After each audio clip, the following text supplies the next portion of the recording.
The name Speed, I got that in an early age. I loved to work on cars back then, and I had a 47 Chevy that was pretty fast and did a lot of illegal drag racing, and I used to build racing engines and drove half-mile dirt track and drove that until I hit age 65, and then I thought, well, that's old enough to quit driving race cars, but I still have a little bit heavy foot when I'm on the highway.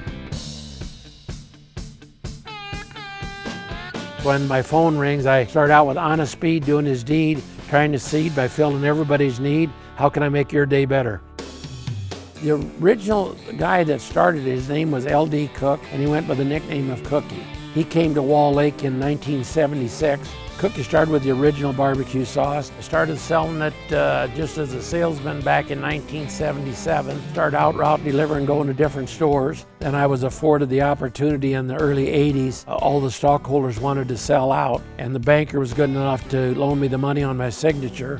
I had a $441 a day interest bill, and that makes you a pretty good salesperson. Somebody would stutter a little bit and say, well, let me think it over if I want to put up a display. And I said, well, you realize you're stopping and thinking for 10 minutes, just cost me 20 bucks. At that time, we used to do 50 to 100 gallon a week. Today, we can do up to 6,000 gallons in a week.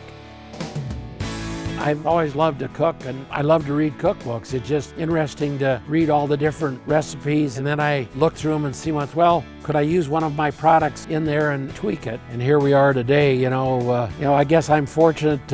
Everything I've done, from building racing engines to house construction to being an aircraft mechanic to selling barbecue sauce, I've just had a life that everything I've done has been a lot of fun.